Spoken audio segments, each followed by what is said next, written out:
Autolite and its 98,000 dealers bring you Mr. George Murphy in tonight's presentation of Suspense.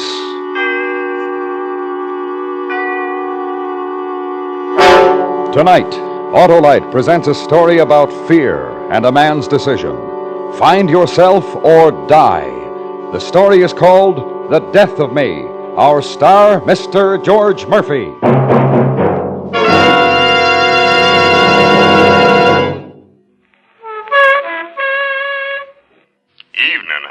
Well, Oscar Otto, the loquacious limousine, and in top form. Sure, Harlow, and it's because I'm equipped with an Autolite electrical system. Then you must have an Autolite starting motor, generator, battery, coil distributor, and a set of Autolite spark plugs, plus all the other important parts that go to make up the complete Autolite electrical system used as original equipment on many leading makes of our finest cars, trucks, and tractors. Oh, you bet I do, Harlow. That means every unit and component part of your Autolite electrical system is related by Autolite engineering design and manufacturing skill to give the smoothest performance money can buy. That's why my owner always insists on Autolite original factory parts. And friends, you'll find it pays to insist on Autolite original factory parts for your Autolite-equipped car. Because from bumper to tail light, you're always right with Autolite.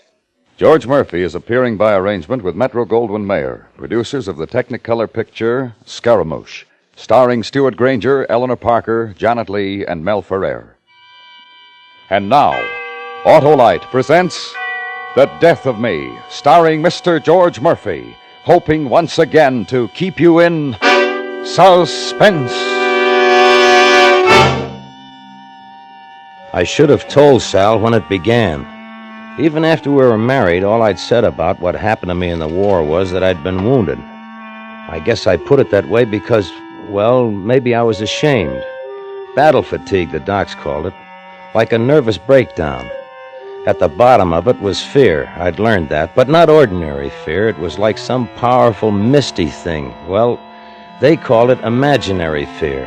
That's why I wanted the job away from everything. Fresh air, exercise. I had to get a grip on it before it got worse. The place was upstate, way back upstate, and it took most of the day to drive there. But even then, when I could still realize what was happening to me, I just couldn't tell Sal. Why, Harry? I still don't get it. Why'd you have to quit your job? I bet you really got fired. No, I'm not fired, Sal. Like I told you, it's a leave of absence. It's crazy. Going off to this jerkwater town in the hills to work in a two-bit lumber camp. Was dull enough right where we were. Well, it won't be for long, honey. I know it. Just long enough for me to... The change will be good for both of us. We must have passed the place or you made a wrong turn or something. The map says only one road. Can't be much farther. What's the name of this dump anyway? McCabe. Bixby and Louse is the name of the outfit. I bet they don't even wear shoes this far back in the hills. Hillbillies. But there it is. Up ahead, see? Yeah, I'm thrilled.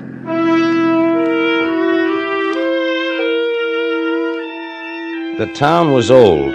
Maybe 200 people in a place that once held 2,000. I couldn't blame Sal for not wanting to come. She was pretty, the kind of a woman that men looked at. She liked excitement.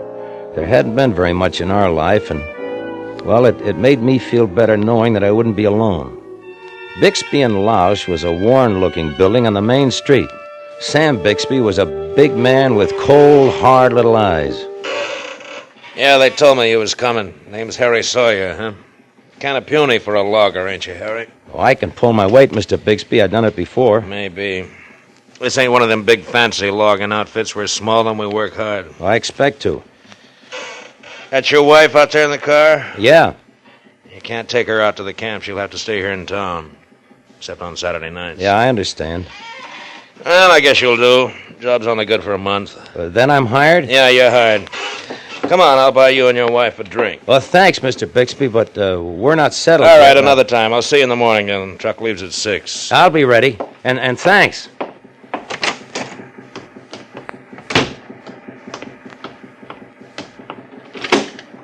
Well? I'm hired. It's out of town. You'll have to stay here. For how long? Oh, a month. A month in this dump? Well, that's really something to look forward to. Well, what do we do? Sleep in the car? I'm hungry. Well, there's a sign down the street. Rooms. Rooms. Bet there isn't even a private bath in the whole town.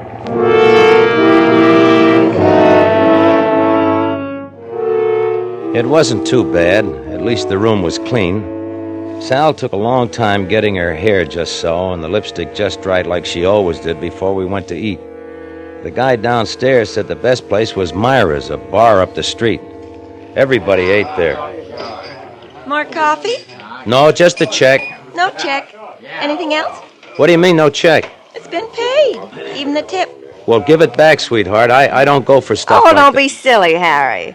If someone wants to pay the check, let him. It doesn't mean anything. Sure, mister. He don't mean anything. It was a good tip. Who is this he, miss? That's him coming this way. Big Sam Bixby. Well, I hope you folks don't mind me butting in. This your wife? Well, it ain't often we have a looker like you in McCabe, ma'am. Thanks for the dinner, Mr. Bixby. We appreciate it. Don't mention it. I'll see you in the morning, sir. Yeah. Thanks. Good night.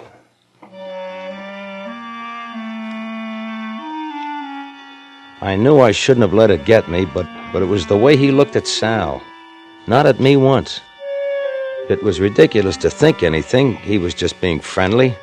But even back in the room, it still bothered me. The way he looked at Sal.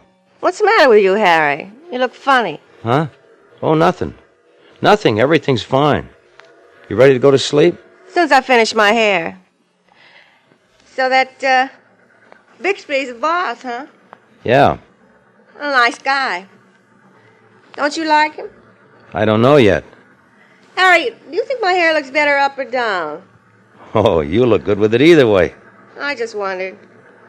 Okay, you can turn off the light. Sal, everything's going to be all right, isn't it? I mean, the town. Sure. I guess it won't be so bad. I love you, Sal. You know that, don't you? Let's get some sleep. You got to get up early.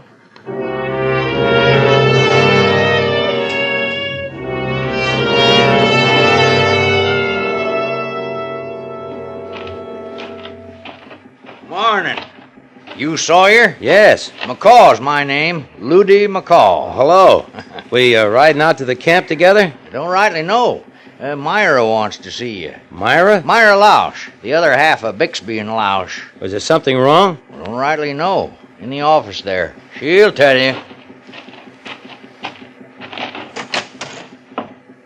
Miss Lausch?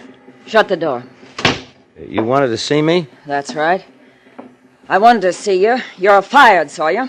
Fired? Why? You're fired. That's all there is to it. Now get out. Get clear out of town. But I thought Mr. Bixby I said... don't care what Mr. Bixby said. You get out of McCabe before you... What in the name's going on in here? Myra, honey, I swear I can hear you clear to Coltville. Well, I don't like it, that's all, Sam. You're hiring every Tom, Dick, and Harry that comes down the pike. I just don't like it. Honey, you may be a partner in this company, but I run it. I hired Sawyer. When the time comes, I'll say when he goes. Well, all right. But there's going to be trouble, Sam. You know it. I know it. There's going to be trouble. Get in the truck, Sawyer. We're wasting time.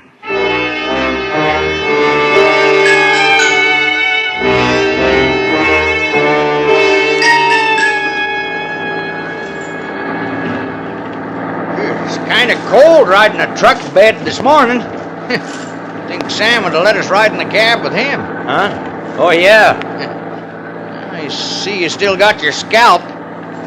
Myra can really boil over, can't she? Yeah. Here's the camp. If there's anything else you want to know, just ask me. They say I'm the biggest busybody in these parts. All right, boys.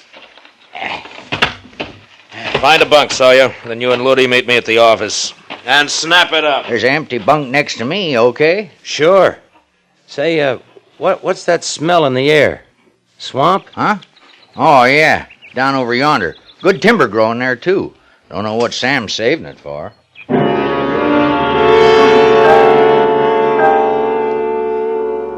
I was worried at first I might be put off somewhere alone. But Sam teamed me up with Ludy. After that, there wasn't time to think about anything but work. It was just what I needed, and Ludy made good company. That night it was a dreamless sleep, the first I'd had. By the third day, I was used to everything except that heavy, decay-filled smell of swamp. Then on the fourth day...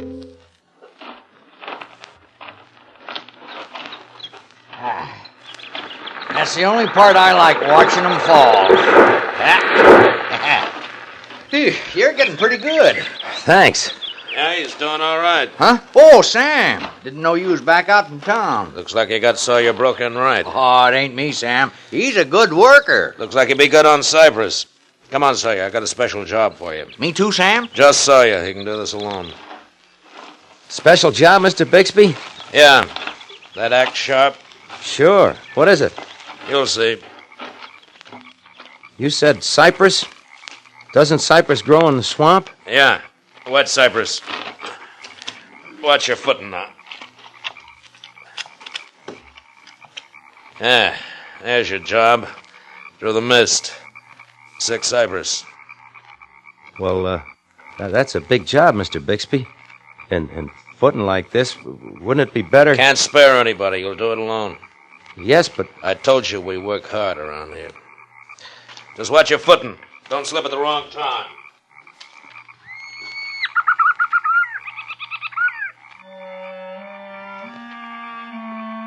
I was alone.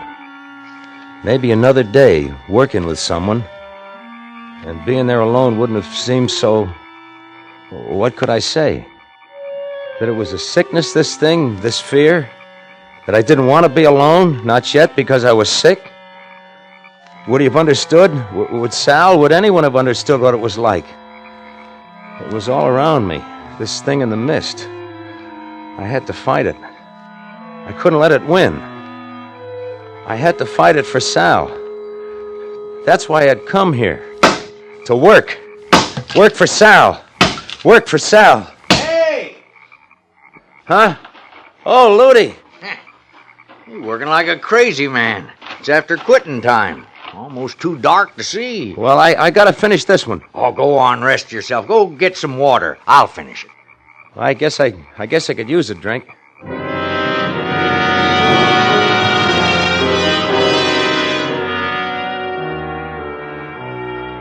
I was tired, aching tired. But I had stayed there. That was all that mattered. For the first time, I began to feel good, really good. There was water near the bunkhouse, and I went there and drank and started back. It was going to be easy now. I was on my way up. I was almost there when I stopped. I guess it was seeing Ludi there at the tree, just like I had been. There was something about it, like I was watching myself. Then I realized there was someone else there in the darkness behind him. Then he came out of the gloom, holding an axe. It was Big Sam. I froze. I couldn't move. I knew what was going to happen. I couldn't move. The axe came flashing down. I watched myself die.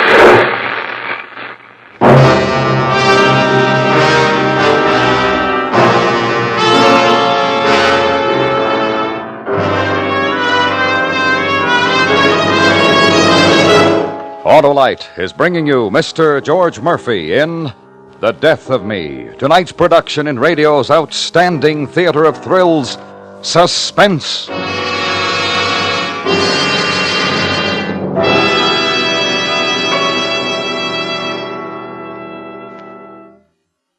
Harlow, I travel in pretty good company with my Autolite electrical system, don't I? You sure do, Oscar, because Autolite electrical systems are used as original equipment on many leading makes of our finest cars, trucks, and tractors. Well, that's because leading automotive engineers know that the Autolite electrical system works as a team to give the smoothest performance money can buy. It sure does, Oscar. That Autolite electrical system goes to work the second you turn the ignition key and keeps right on working every second your engine runs, as well as when you blow the horn, turn on your lights, electric windshield wiper, radio, or heater. And friends, take a tip from me. Treat your car to a periodic checkup at your car dealer's or your authorized Autolite service station. You can quickly locate the authorized Autolite service station nearest you in the classified section of the phone book under Automobile Electrical Service. Here you will find men trained under Autolite supervision who specialize in the electrical system of your car. And remember, from bumper to tail light, you're always right with Autolite. And now, Autolite brings back to our Hollywood soundstage Mr. George Murphy in Elliot Lewis's production of The Death of Me, a tale well calculated to keep you in suspense.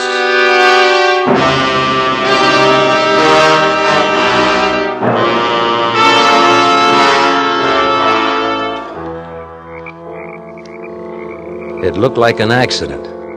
Ludy's body lay face down in the slime under the fallen tree.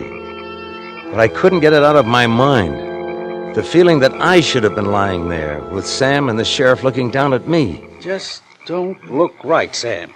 Just don't look right. The tree fell on him, Floyd, ain't it plain? That wound in the back of the head, how'd that happen? Yeah, that heavy branch right there must have done it. Maybe you couldn't see any footprints, if there was any in this swamp. You think somebody done it on purpose? That's just plain stupid, Floyd. Who'd want to kill Ludy? I don't know, but it just don't seem likely he'd be dumb enough to stand there and let a tree fall on him. Well, maybe he slipped. Maybe, but we gotta have an inquest.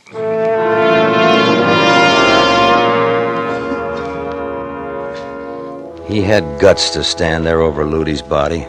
But why? Why kill Ludy? Then he looked at me. Just a glance, but I saw it. As if he knew I had seen him kill. Okay, fine. When I got to town, I'd go straight to the room. Then at the inquest, I'd hang him. Just a minute. These darn snaps on this dress. Wasn't expecting you so soon. Harry. What's the matter? Why, nothing. I sent out for coffee, and I thought... What? What did you think? I don't know. What are you doing in town? You didn't get fired. I'm here for the inquest. Inquest? Oh, so that's what all the buzzing's about. I thought it was some kind of accident. It wasn't an accident. It was murder. I saw it, Sal. I saw Sam Bixby kill a man. You saw Sam Bixby killed... Oh, it looks like an accident. It looks real good like an accident. But it isn't.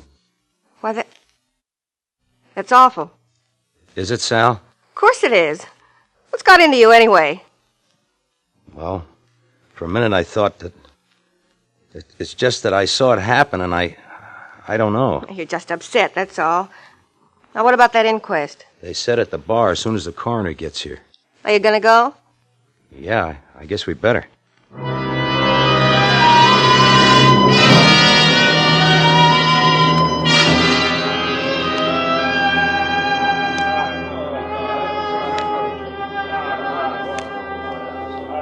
All right, everybody settle down now. Mary, could you kindly close the bar till we're through? Back off, boys, that's all. All right. This here's Mr. John Cahill, the county coroner. He's gonna run this thing. Cut that now. This is serious. Sawyer, I told the other boys not to waste any time up there. I ain't had a chance to talk with you. You were supposed to be working that cypress alone. Yes. Just tell them where you was at the time. We'll talk about that later. All right. I think there's a couple of seats down front. Well, this is fine right here.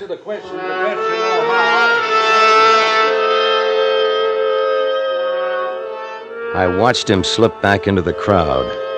It was like some bad dream. I had been so sure, but now I wasn't sure of anything. Maybe I hadn't seen it at all. But I had. Ludy was dead. I had to tell. Sawyer? Harry Sawyer? Harry, that's you. You'll do the right thing? Yes, Al. I'll do the right thing. Name?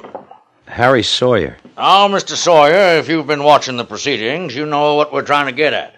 We've got to try to determine the facts as best we can. I looked up and saw Bixby. Our eyes met and locked. All I remember was the mist. It was everywhere.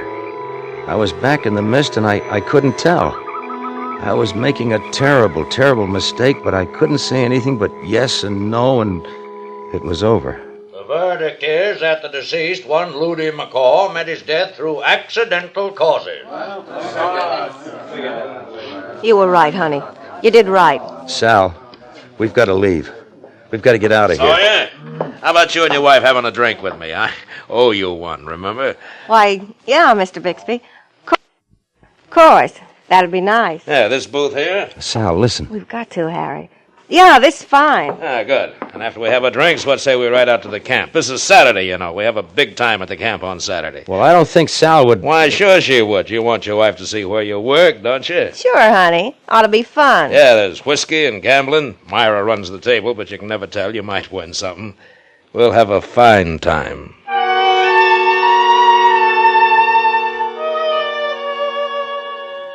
He knew I had seen him kill, and he was cold as ice. Sal didn't realize, she didn't understand that I'd made a terrible, terrible mistake. We couldn't go back there. It was just what he wanted. We shouldn't have come, Sal. You don't understand. We gotta leave. Listen, Harry, everything's all right now. We'll go over at the dice game. Play a few bucks. Act natural. 4's the point, little Joe. All right, bet $1. The pass line? Doesn't matter. Anything. Ah, here you are. I brought you some drinks. I almost spilled them. Why, thanks. As I saw you, you ain't showed your wife around yet. Harry wanted to shoot some dice. Well, suppose I show you around, if Harry don't mind. Why, yeah. You don't mind, do you, honey? Well, no, I don't mind. Fine. We got a mighty interesting place here. Oh, Sal, wait. 7. Next shooter. Sawyer, it's your dice.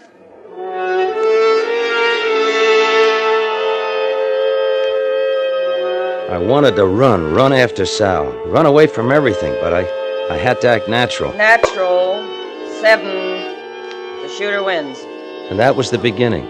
I threw 7 after 7. I couldn't lose. I'd never been lucky before, but now I couldn't lose. 11. Natural. Don't you think you just about run the luck out of those dice, Sawyer? Your luck's bound to change. Yeah, I guess you're right. You know I'm right. I picked up the money, but I couldn't leave without Sal. She didn't realize. And then it hit me. It wasn't luck. That's why he'd taken her away. That's why the dice had kept me. He wanted me to come looking. Out there.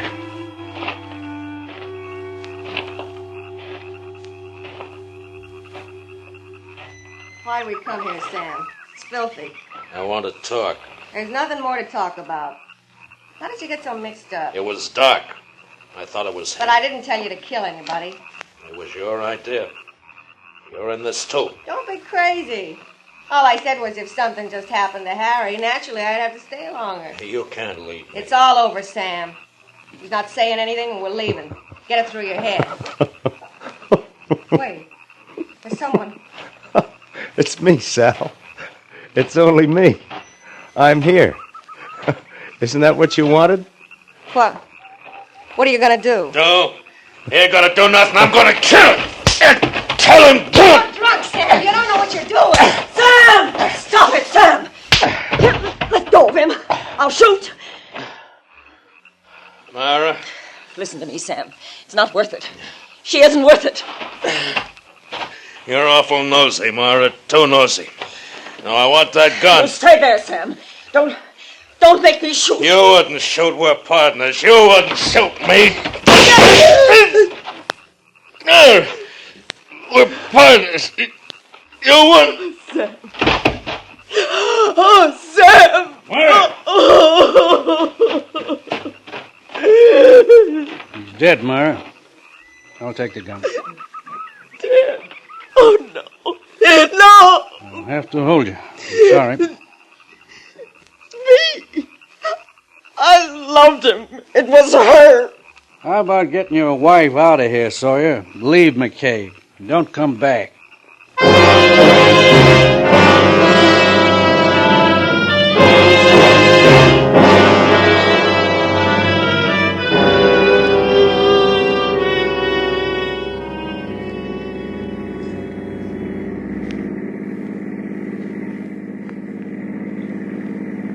Harry? Harry, don't just sit there. Say something. I know what you're thinking, but you're wrong.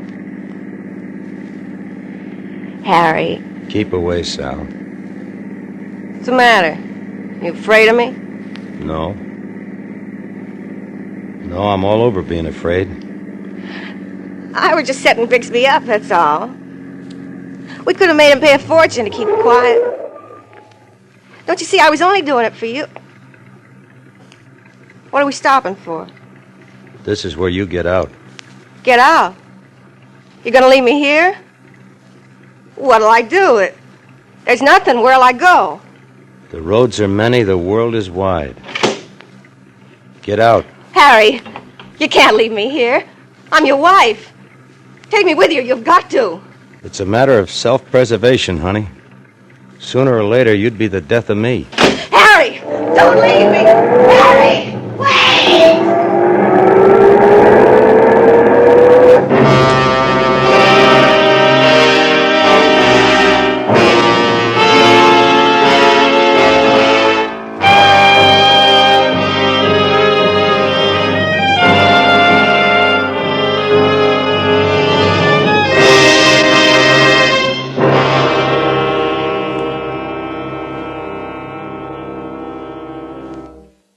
Suspense. Presented by Autolite. Tonight's star, Mr. George Murphy.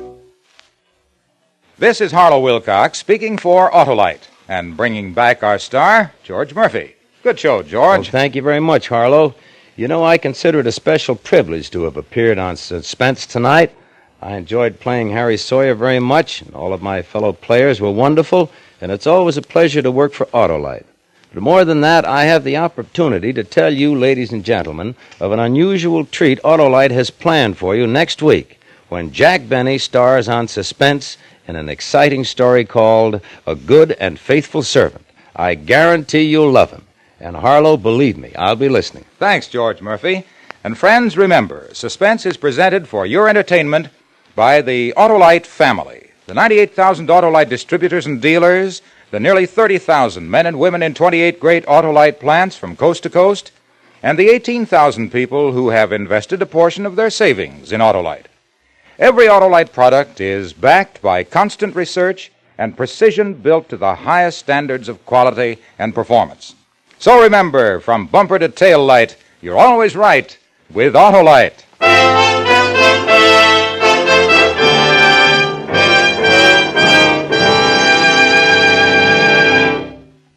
Next week, the story of a unique retirement plan and the man who spent 30 years working it out. The story is called A Good and Faithful Servant, and we are privileged to have as our star Mr. Jack Benny. The story will be heard on Suspense.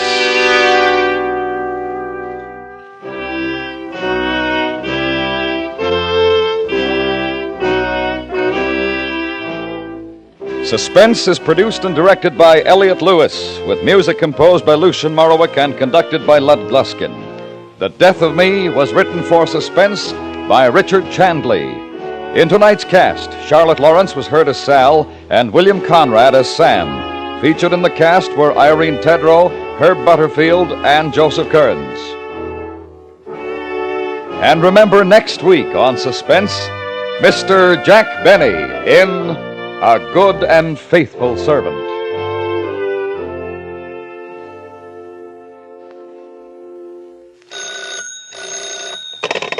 You can buy Autolite electrical parts, Autolite stay-full batteries, Autolite standard or resistor-type spark plugs at your neighborhood Autolite dealers. Switch to Autolite. Good night.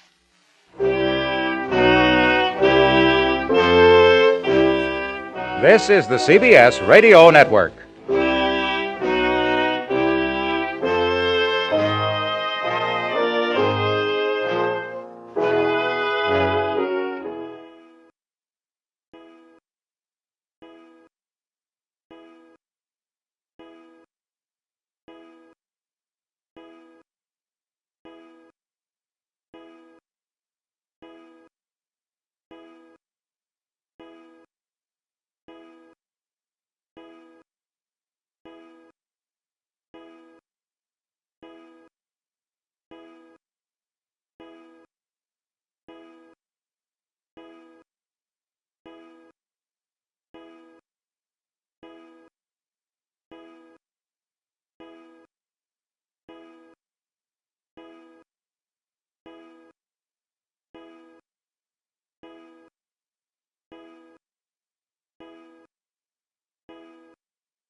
Autolite and its 98,000 dealers bring you Mr. Joseph Cotton in tonight's presentation of Suspense.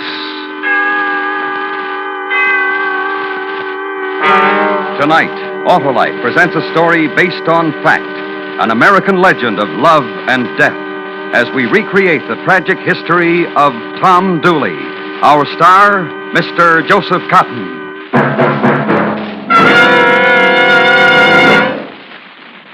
Hey, Wilcox, where are you rushing like a loco coyote? Hi, Sheriff. Well, I've got a date to tell folks that for the swellest, sweetest, and smoothest performance money can buy, you just can't beat those world-famous ignition-engineered Autolite spark plugs. Well, even an ignorant critter like me knows that. Sure, Sheriff. And I'll bet you also know that if your present spark plugs aren't functioning properly, your car won't give you the performance it should.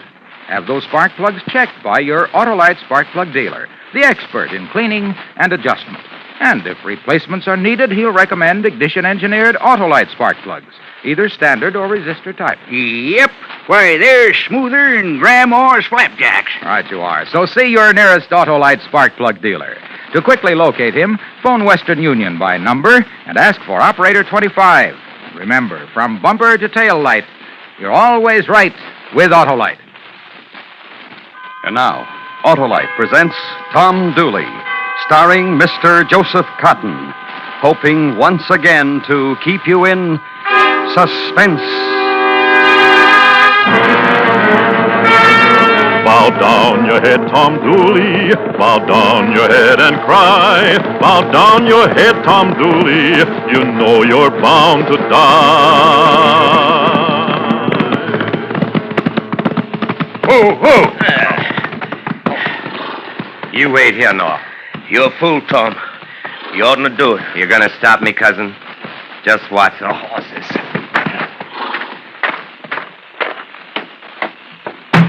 Open! Yes? What? You be Paul Cabot. Yes, I'm Cabot. What? Now, get up. Maybe I ain't gonna kill you. I don't know. Get up!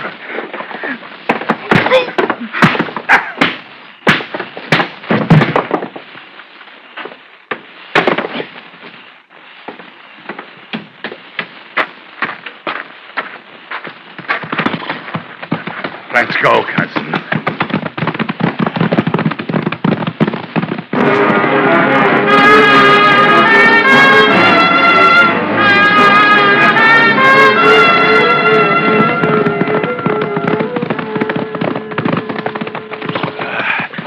How do I look, cousin? Dirty?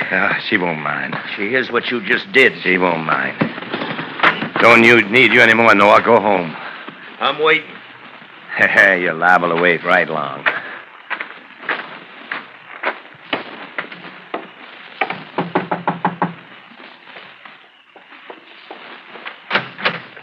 Laura. Hello, Tom. Oh, darling. Still a darling. Pretty as a... Let go of me. You better come in. I better. Well, my darling. I thought you were dead, Tom. Dead they were, piled high. But not Tom Dooley. Months ago, after Gettysburg, when the men came drifting back home, nobody had seen you, Tom. Some said they heard you were dead. Died early at Manassas. What's the talking for, Laura? What's all this talking for? Don't, Tom. Pretty mouth. Wasting on talk. Don't! Teasing and trembling in a way I remember. I'm sorry, Tom. Whatever you do after now, Laura, don't hit no more. Gentle me. You do that now. 4 years you've been away, Tom Dooley. I'm back now. You're back, and I thought you were dead. Over a year now, and I grieved for you like I had to do. And a man came along and gentled you like I heard he did. Yes. Paul Cabot. I love him. That's the way things are now. A doctor. A Yankee. The war's done, Tom Dooley, and the killing's done, and the hate's done. And what's happened to the loving, Laura? Yours to me. Over, Tom. There was grieving, like I told you, and it's over. And I love a Yankee doctor named Paul Cabot. Love him.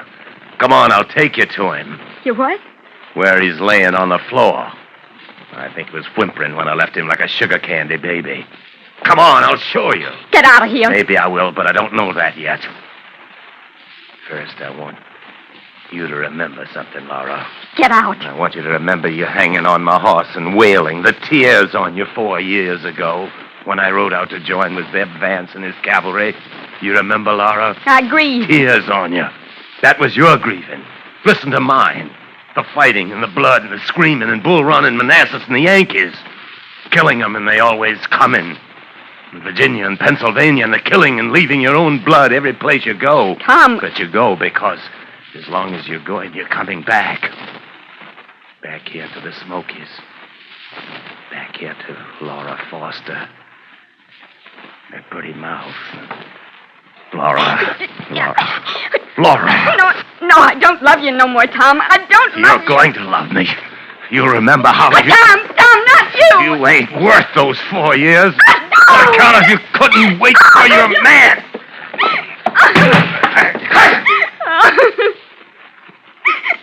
You better go, cousin. Get out of here, Noah. You're my blood cousin, and I'm holding a gun on you. And I'm saying you gotta go. I'd kill you where you stand, Tom. No man to blame me. I would, Tom. Yeah, I think you would. Night, Laura.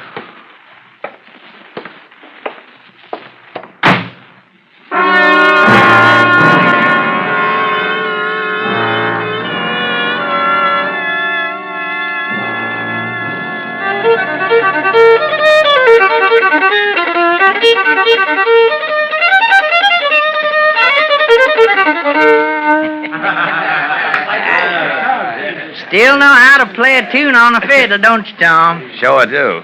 Nobody plays like you play, Tom. Oh, thank you, Jess. I missed you here on the stove. Why, all of us thought you Thought were... I was dead.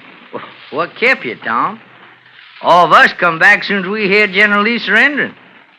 What happened to you? I had never seen Pennsylvania. Walked around it. With a gal? Just walked. You walked too slow, Tom. You walked a lot too slow. Laura Foster passed you right by. Yeah, I heard. Tell me she's learning how to read and write now. I heard that, too. Doctor. Yankee. War's over, Jess. Fighting, hating.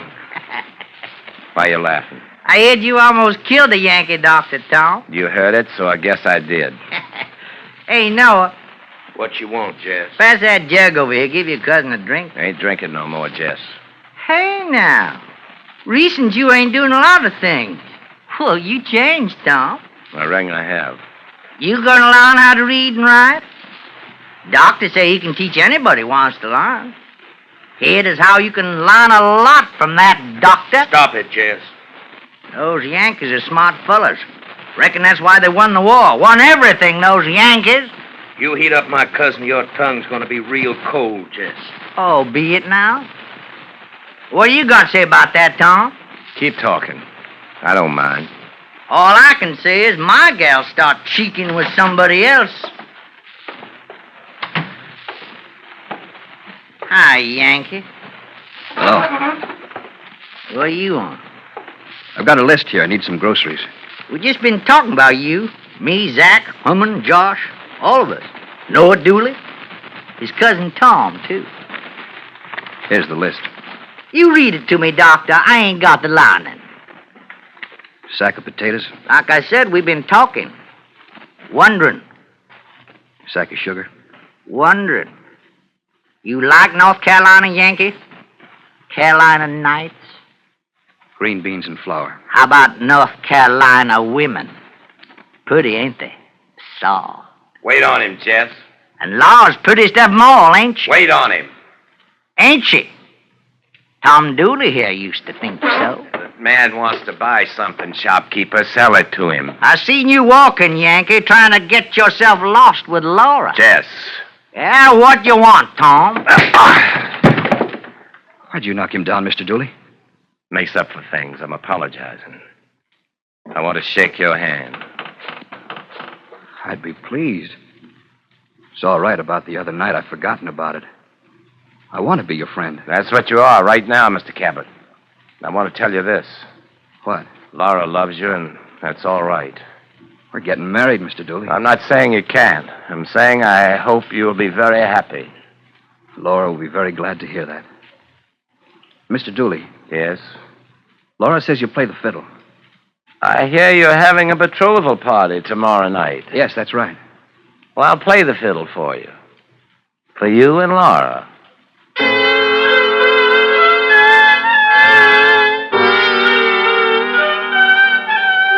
It's the black, black heart within you, a scheming for a life, saying you'd play the fiddle while feeling along your knife.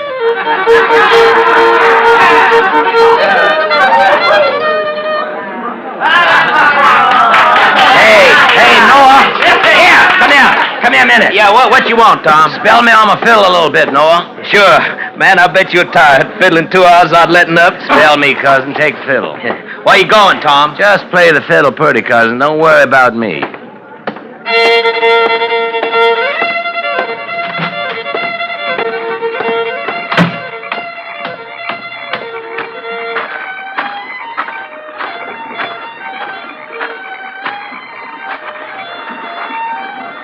Laura.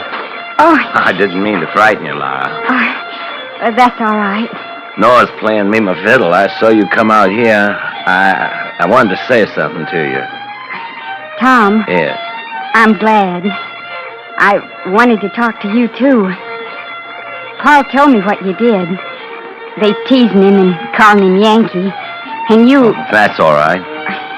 And I've been hearing other things, Tom. What? How you're different. How you ease down and not so wild so much no more.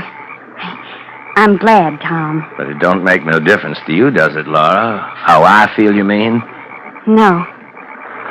Why are you out here by yourself? Because I'm so happy, Tom. Because I danced a lot, and because my heart's pounding so much. Because Paul's in there, and when I look at him... I know, Laura. Laura. Yes? Walk with me. That wouldn't be right, Tom. Things I got to tell you. It wouldn't be right to listen, Tom. Just a favor I'm asking. I'm pleading. I changed, you heard that. Little walk, Laura.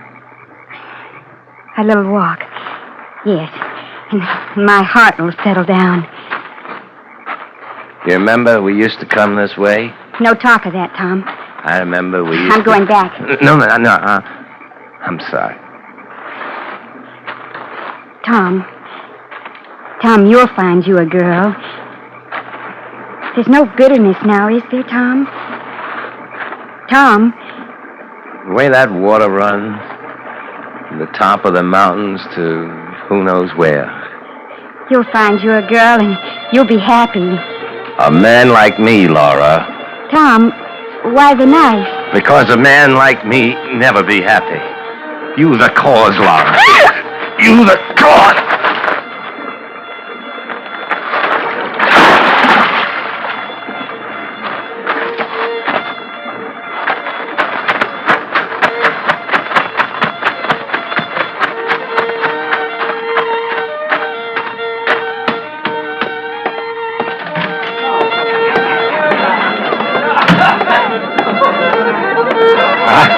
I'll take the fiddle now, Noah. Here you are. Oh, you feel better, Tom? I feel a lot better.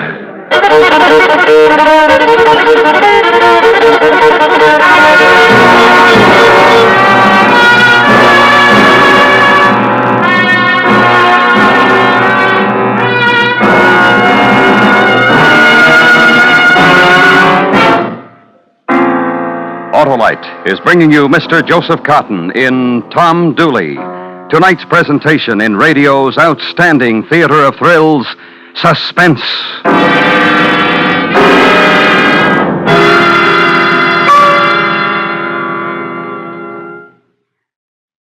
This is Harlow Wilcox speaking for Autolite, and I have here as our special guest Lieutenant Colonel Sherman D. Cosgrove of the United States Army. Colonel Cosgrove, I understand that the Army has special relief funds that are made available to officers and enlisted personnel and their families in time of distress. We do, Mr. Wilcox. It's administered by the Army Emergency Relief in Washington. Now, where do these funds come from, Colonel Cosgrove? The money comes from voluntary contributions by the men and women in the services, and from proceeds of a very few special outside events approved by the officers in charge of these three relief organizations. That's the Army, the Navy, and the Air Force. One of these events, by the way, is the supper party and reception to be given by the Autolite family at the Waldorf Astoria Hotel in New York City on April 7. Well, tell me, how are these funds made available to those in distress? After thorough investigation, allocation of funds is handled by chaplains under the supervision of their commanding officers. It must require a huge sum of money to take care of all the needs that develop over a period of a year. It surely does, Mr. Wilcox. Since its incorporation in February 1942, Army Emergency Relief alone has disbursed over $24 million in rendering financial assistance to over 250,000 members of the Army and their families. Well, thank you very much, Colonel Cosgrove. Tonight, we've been privileged to have as our guest Colonel Sherman D. Cosgrove, who has brought you a special message on behalf of the Armed Services Emergency Relief Funds. And now, Autolite brings back to our Hollywood soundstage Mr. Joseph Cotton in Elliot Lewis's production of Tom Dooley, based on fact and well calculated to keep you in suspense.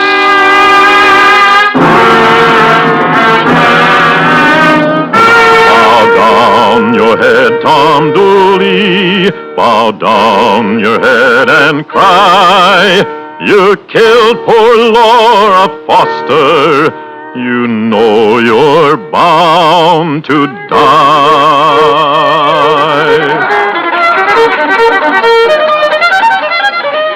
Hello, Mr. Dooley. Nice party you got going, Mr. Cabot. Talk to you for a minute? Sure. Hey, Noah, spell me again, will you? Yeah, sure, Tom. What can I do for you? Have you seen Laura? Oh, a while ago when I was fiddling. My, she looks pretty tonight. There's something else I got to tell you. Yes? You Yankees know how to give parties, too. How long ago did you see Laura? Well, like I told you, when I was... How long ago was that? Half hour, maybe. Why, what's the matter? Well, she's not here. Well, outside, maybe. Not that I could find. Well, maybe you Would you come help me look for her? Oh, she don't need looking for. She'll be around. Enjoy yourself, Mr. Dooley. I'll do that, Mr. Captain. Aaron? Yes, Paul. Seen Laura? I saw her go outside a while back. I haven't seen her since. Get a few of the boys. Let's go outside and look for her. Sure. Hey, Betty Lou, come on, give me a dance.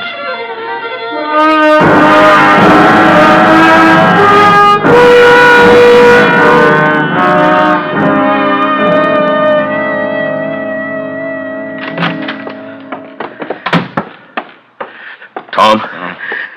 Tom, wake up. What? Come on, Tom. Come on. Wake up. Get on your feet. Why are you waking me, cousin? You listen to me. Why are you waking me when it's still black outside? You killed Laura, Tom. What? They found Laura snagged on a rock right under the North Falls. She was stabbed. What are you saying, Noble? I'm saying it and everybody else is saying it. Saying what? You put a knife to Laura. Oh, you saw me dancing, Noah. Everybody saw me dancing. People seen you go outside, too. They're coming after you, Tom. Saying I killed her? Knowing it. Knowing you the only person had reason. But You talking and they're coming after you. They're gonna hang you, cousin. They're gonna hang you for sure. You killed her, didn't you?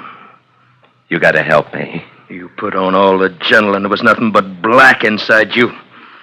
You, my cousin. And I'm your cousin, and you gotta help me. Kill her. Pretty thing like Laura. You blood kin to me, Noah, and you're gonna help me. You're gonna do what I tell you. No, I'm not, Tom. I'm doing nothing to help you. You're talking like a man who don't care if you die. You're gonna wait till I get out of this cabin, till I get on your horse and start riding toward Tennessee. Then you're gonna wait some more, till you hear them coming. Then you're gonna get on my horse and wear my hat, and you're gonna start riding the other direction. When you leave, I got the length of this room to decide whether to shoot you in the back. Now you get going.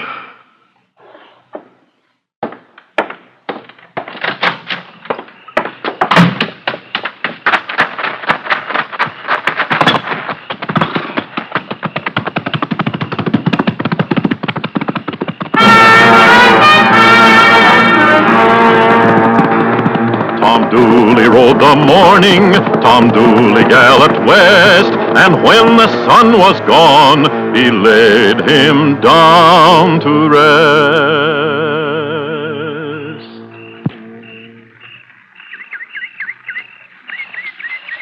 Who's there? Who's there?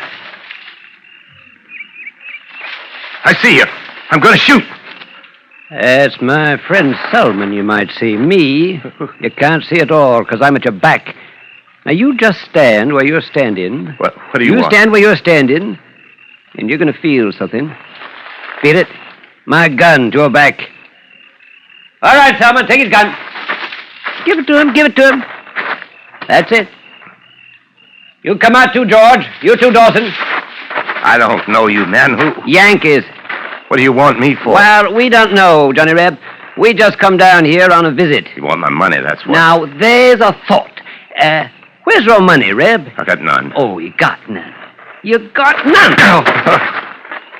Where you come from, Reb? From back there. You still wearing the rebel jacket. Don't you know the war's over? War's over, and you still... Enjoying it, living off the fat of southern land. Won a war, we did, Reb, and we're enjoying it. I've got no quarrel with you now. Yank. Once you had a quarrel. Where'd you fight, Reb? Manassas. Gettysburg. Manassas. You take a look at the wood I wear for a leg, Reb. I changed 'em at Manassas. A Reb bullet. You shoot that bullet? Maybe I did. You got us a brave one, Selman. Make him cry a little bit. Go.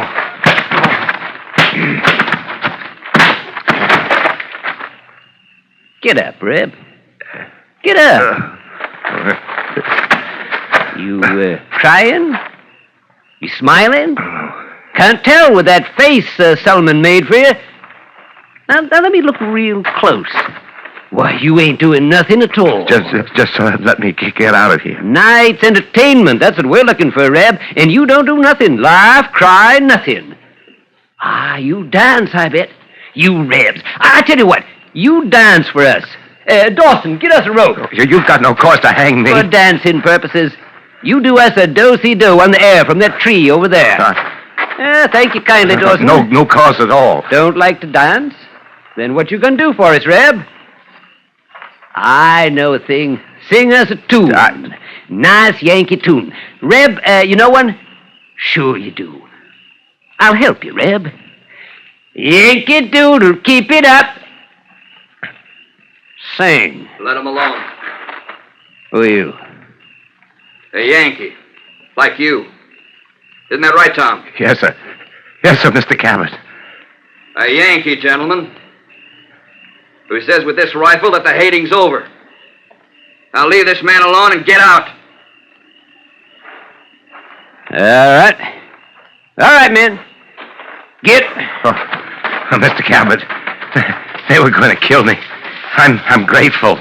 Grateful? For saving your life? Mr. Cabot. You're going back right where you came from, Tom Dooley. No, to where you killed Laura. Walk ahead of me, Tom Dooley, or I'll shoot you where you stand. Doctor. Yankee, doctor. Who's going to see that you die legal, Tom Dooley?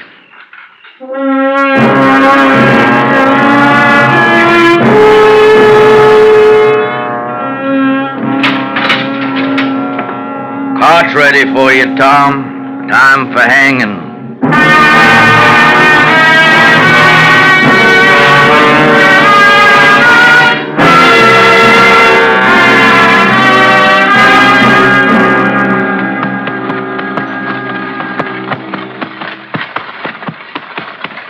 Ooh.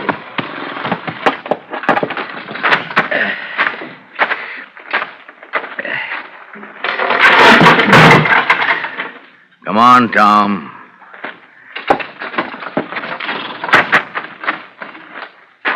To that scrub oak tree.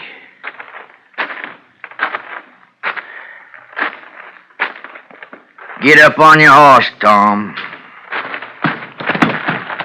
Rope tight to the branch up there. Yeah, real tight. Mr. Cabot, reckon you want to fit the noose to Tom's neck? Yes. Lean down, Tom Dooley. All right, it's done. You got anything to say, Tom, before we slap your horse out from under you? Bow down your head, Tom Dooley. Bow down your head and cry. Goodbye, Tom. May your soul rest in peace. You killed poor Laura Foster. You know you're bound to die.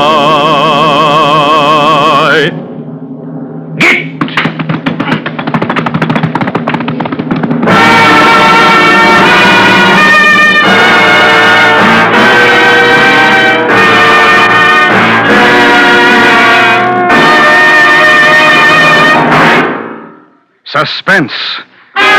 Presented by Autolite. Tonight's star, Mr. Joseph Cotton. Suspense has again been brought to you by Autolite, world's largest independent manufacturer of automotive electrical equipment. Autolite is proud to serve the greatest names in the industry. That's why during these early months of 1953, the Autolite family has again saluted the leading manufacturers who install Autolite products as original equipment. Next week, as a climax to this salute series, our show will originate from the Easter Parade of Stars Auto Show in the Grand Ballroom of New York's Waldorf Astoria Hotel. Our story will be a dramatization of the first and only round-the-world auto race ever held. Our star will be Van Johnson. So be sure to be with us next week for the auto race that stirred the world.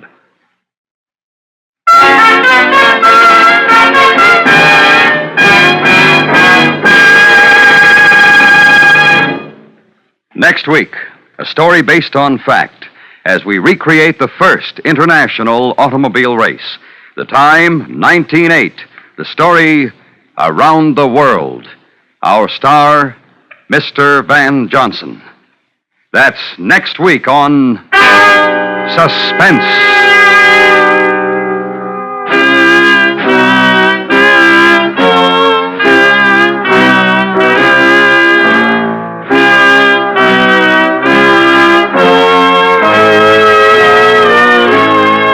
Suspense is produced and directed by Elliott Lewis, with music composed by Lucian Morowick and conducted by Lud Gluskin. Tom Dooley was written for Suspense by Morton Fine and David Friedkin. Featured in tonight's cast were Sammy Hill, William Conrad, Joseph Kearns, and Bill Bissell. The singer was Harry Stanton.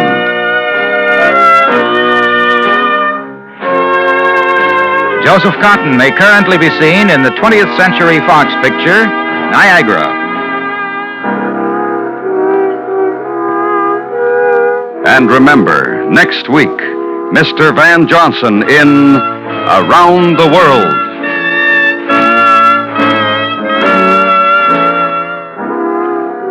This is the CBS Radio Network.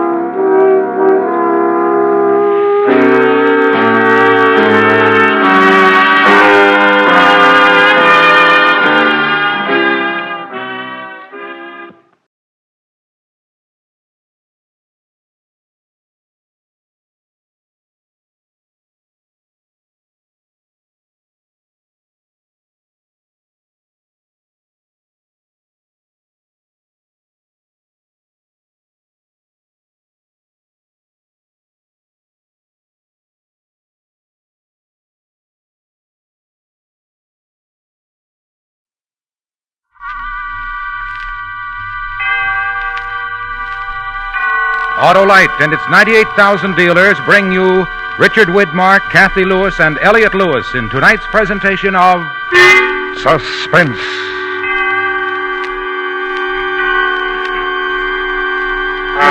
Tonight, Autolite proudly presents Part 1 of the first radio dramatization of William Shakespeare's tragic history of love and death, Othello. Our stars, Richard Widmark, Kathy Lewis, and Elliott Lewis.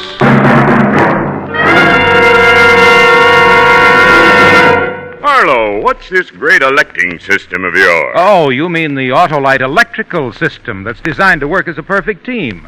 The generator, starting motor, distributor, and coil, spark plugs, battery, and all the other units are related by Autolite engineering design and manufacturing skill to give you the smoothest performance money can buy. Can it get me reelected, Harlow? Senator, with an Autolite electrical system, you just can't lose. It starts the instant you turn the starting switch and works every second your engine runs.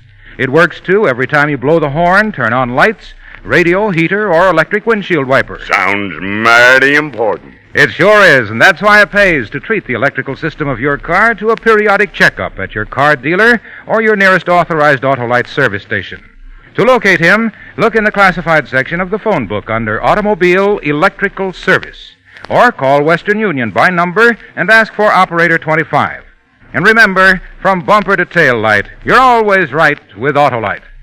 And now, Autolite presents transcribed Part 1 of William Shakespeare's Othello, starring Richard Widmark as Iago, and Kathy Lewis as Desdemona, and Elliot Lewis as the Moor, hoping once again to keep you in suspense.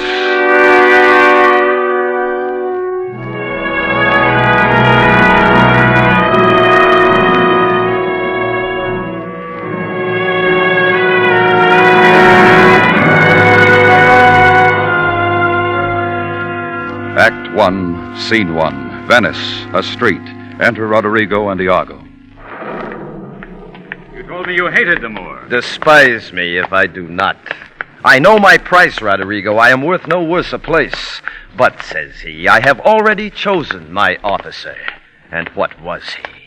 Forsooth, one Michael Cassio of Florentine. He in good time must his lieutenant be, and I, God bless the mark, his worship's ensign. I would not follow him then, good Iago. Oh, sir, content you. I follow him to serve my turn upon him. We cannot all be masters, nor all masters cannot be truly followed. In following him, I follow but myself. Call up her father. Rouse him, make after him, poison his delight. What ho, Brabantio! Signor Brabantio, ho! Look to your house, your daughter, and your bags! Thieves! Thieves! What is the reason of this terrible summons? What is the matter there? Signor, is all your family within? Are all doors locked? What, have you lost your wit? Most reverend Signor, do you know my voice? Not I. What are you? My name is Roderigo. Your worst welcome. I have charged you not to haunt about my doors. In honest plainness, you've heard me say my daughter is not for you. Sir, I beseech you that your fair daughter, Desdemona, to the gross clasps of a lascivious Moor has fled. Straight satisfy yourself. If she be in her chamber or your house, let loose on me the justice of the state for this delusion. Strike on the tinder hoe. Give me a taper. Call up all my people. Light, I say, light! Farewell, Roderigo, for I must leave you.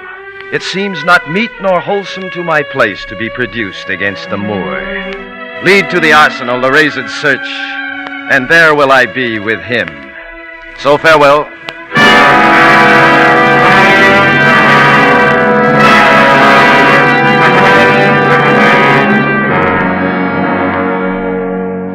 Scene 2, outside the arsenal, a few moments later. Enter Othello, Iago, and attendants with torches. 'Tis better as it is. But I pray, sir, are you fast married? For be sure of this, that Signor Brabantio is much beloved, and hath in his effect a voice potential as double as the Duke's. He will divorce you. Let him do his spite. My loyal services shall outtongue his complaints. For no Iago, but that I love the gentle Desdemona. But look, what lights come yonder? These are the razed father and his friends. You will best go in. Not I must be found. Is it they? By Janus, I think no. The servants of the Duke and my Lieutenant Cassio. The goodness of the night upon you, friends. What is the news, Cassio? The Duke does greet you, General, and he requires your post-haste appearance even on the instant. What's the matter, think you? Something from Cyprus, as I may divine. You've been hotly called for. 'Tis well I'm found by you. Come, Captain, will you go? Have with you. Here comes another troop to seek for you. It is Brabantio, General. Be advised, he comes to bad intent. Hola! Stand there! Signor, it is the Moor. Stand down with him. Thief! Keep up your bright sword, for the duel rest them. Foul thief! Where hast thou stowed my daughter? I'll have disputed on. Where will you that I go to answer this your charge? To prison. What if I do obey?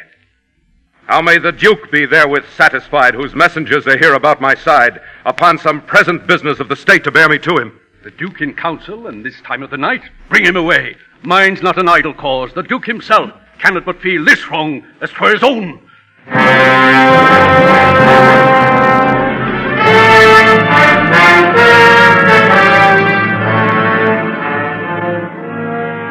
Scene 3, a council chamber. The Duke and Senator sitting at a table with lights. Valiant Othello, we must straight employ you against the general enemy Ottoman. I did not see you. Welcome, Signor Brabantio. We lacked your counsel and your help tonight. So did I yours. Good your grace, pardon me. Neither my place nor aught I heard of business has raised me from my bed, for my particular grief is of so floodgate and all-bearing nature that it engluts and swallows other sorrows. Why, what's the matter? My daughter. Oh, my daughter. Dead? Aye, to me. She is abused, stolen from me, and corrupted by spells and medicines bought of mountebanks. Here is the man, this Moor, whom now it seems your special mandate for the state affairs has hither brought. Othello, what in your own part can you say to this? I do beseech you, send for the lady, and let her speak of me before her father. If you do find me foul in her report, let your sentence even fall upon my life. Fetch Desdemona hither. Iago, conduct them. You best know the place. And till she come, as truly as to heaven, I'll present how I did thrive in this fair lady's love, and she in mine. Say it, Othello. Her father loved me, oft invited me, still questioned me the story of my life from year to year. I ran it through. I spoke of most disastrous chances, of moving accidents by flood and field, of being taken by the insolent foe and sold to slavery, and my redemption thence. This to hear would Desdemona seriously incline, and with a greedy ear devour up my discourse.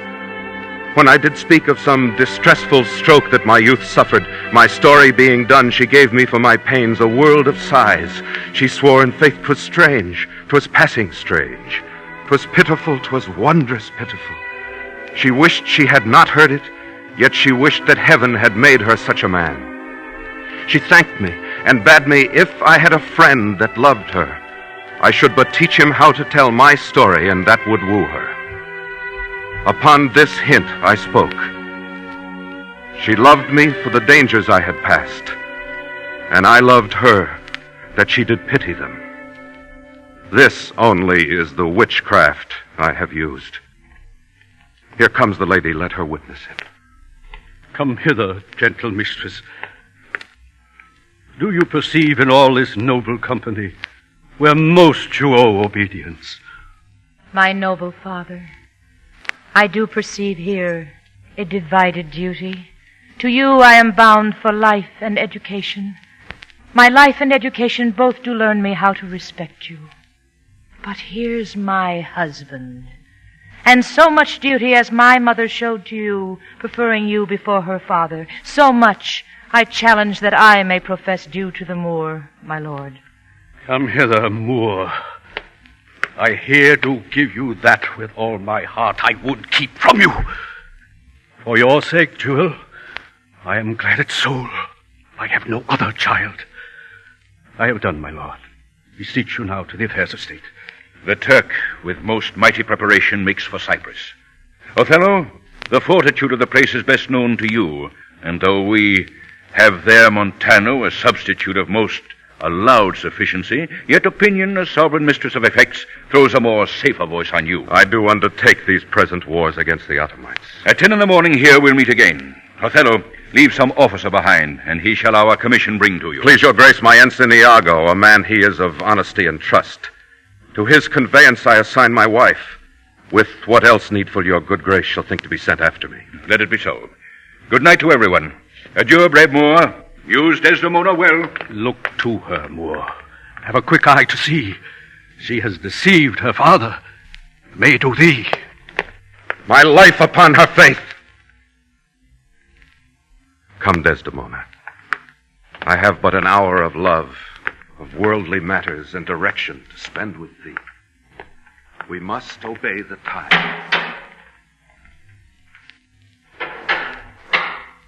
What sayest thou, Rodrigo? What will I do? Why, go to bed and sleep. I will incontinently drown myself. If you do, I shall never love thee after. Why, thou silly gentleman? What should I do? I confess it is my shame to be so fond of her, but it is not in my virtue to amend it. Virtue a fig. 'Tis in ourselves that we are thus or thus. Our bodies are gardens, to the which our wills are gardeners. Come, be a man. Drown thyself. Drown cats and blind puppies. Put money in thy purse. It cannot be that Desdemona should long continue her love unto the Moor. Put money in thy purse, nor he to her. It was a violent commencement, and you shall see an answerable sequestration. Put but money in thy purse. These Moors are changeable in their wills. She must change for youth. She will find the error of her choice. She must have change. She must. If you must damn yourself, do it a more delicate way than drowning. Make all the money you can. You shall enjoy her. Will you be fast to my hopes? You are sure of me. Go, make money. I have told thee often, and I tell thee again and again. I hate the Moor. Adieu. I'll be with thee betimes.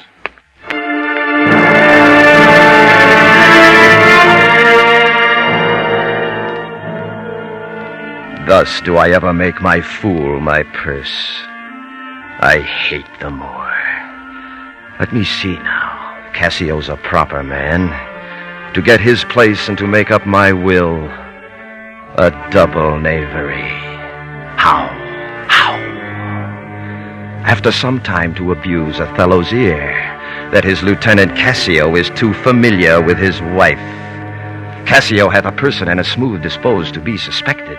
The Moor is of a free and open nature that thinks men honest that but seem to be so, and will as tenderly be led by the nose as asses are. I have it. It is engendered. Hell and night must bring this monstrous birth to the world's light.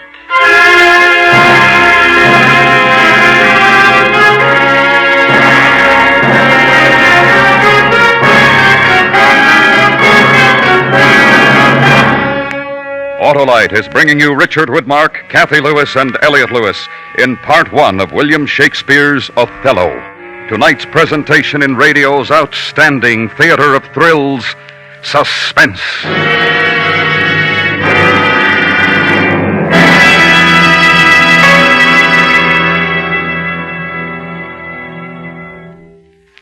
Say, Harlow, how long has Autolite been making electrical systems? Ever since 1911, Senator, when Autolite developed the first 2-unit, 6-volt automotive electrical system ever used as original equipment.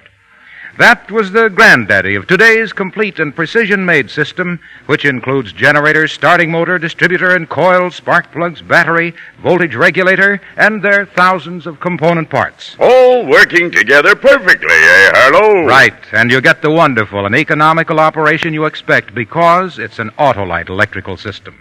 That means that every unit and component part is related by Autolite engineering design and manufacturing skill to give you the smoothest performance money can buy. Sounds convincing, Wilcox. So, friends, be sure to specify Autolite original service parts for your Autolite-equipped car.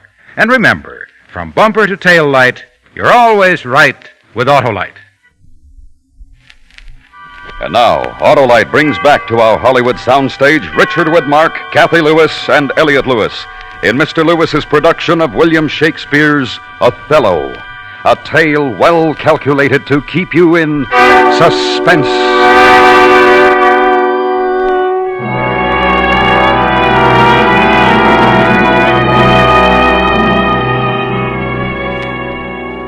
Act 2, Scene 1. A month later, a seaport in Cyprus. The wars are over. Othello's sail has been sighted. Enter Cassio, Iago, Rodrigo, and Desdemona. The Moor's lieutenant pays innocent compliment to Desdemona as Iago and the jealous Rodrigo stand apart.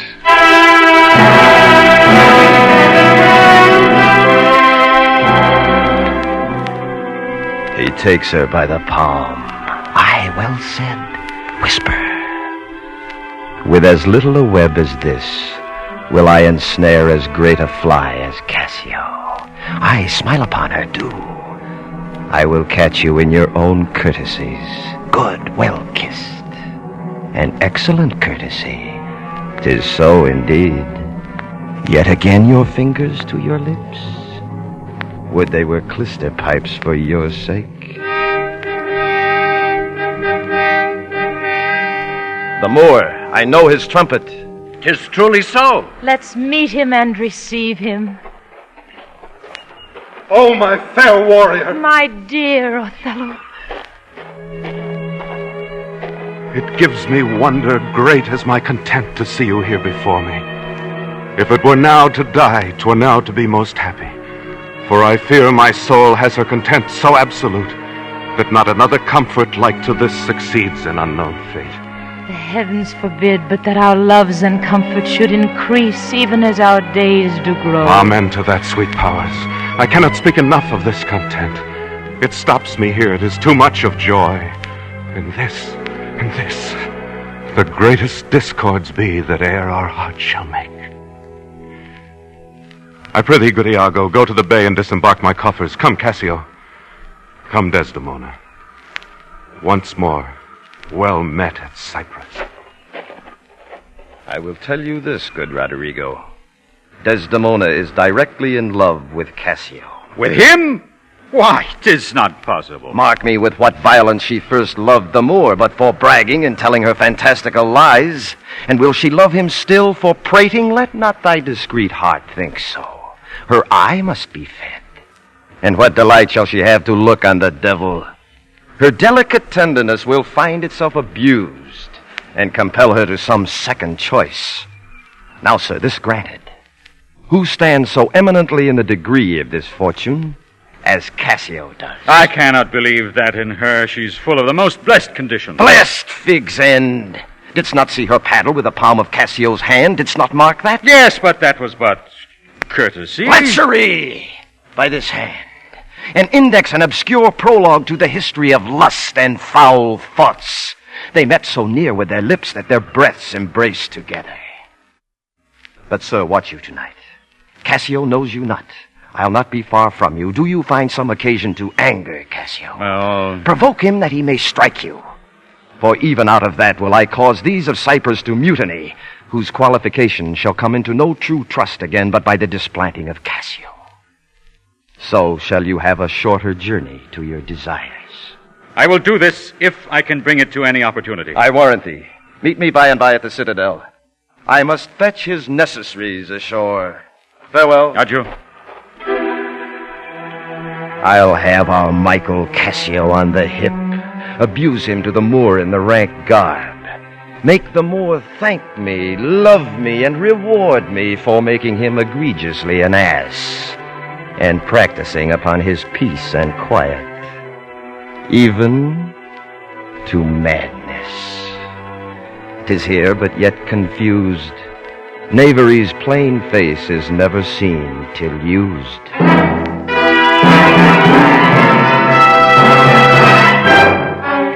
Scene, a hall in the castle. The time, early night. Enter Iago and Cassio.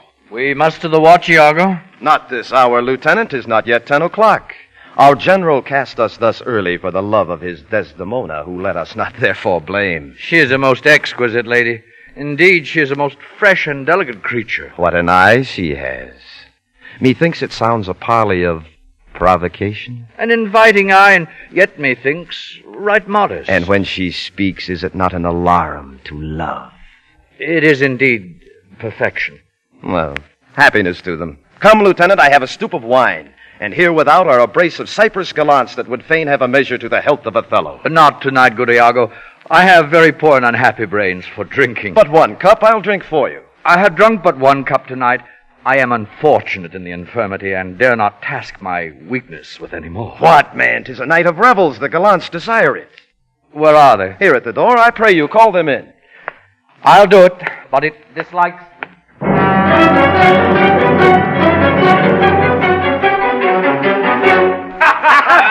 Gentlemen, let's look to our business. Do not think, gentlemen, I am drunk. This is my right hand, and this is my left hand. I am not drunk now. I can stand well enough and speak well enough. Very well, then. You must not think that I am drunk. To the master's platform. Come, let's set the watch. Good Montano. You see this fellow that is gone before. He is a soldier fit to stand by Caesar. Yet I fear the trust Othello put him in on some odd time of his infirmity will shake this island. Huh? But is he often thus? 'Tis evermore the prologue to his sleep. It were well the general were put in mind of it. Help! Help! But hark, what noise? Scoundrel, rogue, you rascal! What's the matter, Lieutenant? I'll beat the knave into a liquor bottle. Beat me? Do you prate rogue? Good Lieutenant. Pray, sir, hold your hand. Let me go, sir. I'll knock you all to mazard. Come, you're drunk. Drunk? Rodrigo, away. Go out and cry a mutiny. Nay, good Lieutenant, sir. Montano. Help, masters. Who's that rings the bell? The town will rise. What is the matter here? Hold for your lives! Lieutenant, sir. Montano. Gentlemen, have you forgot all sense of place and duty? Hold! The general speaks to you. Silence that dreadful bell. It strikes the isle from her propriety.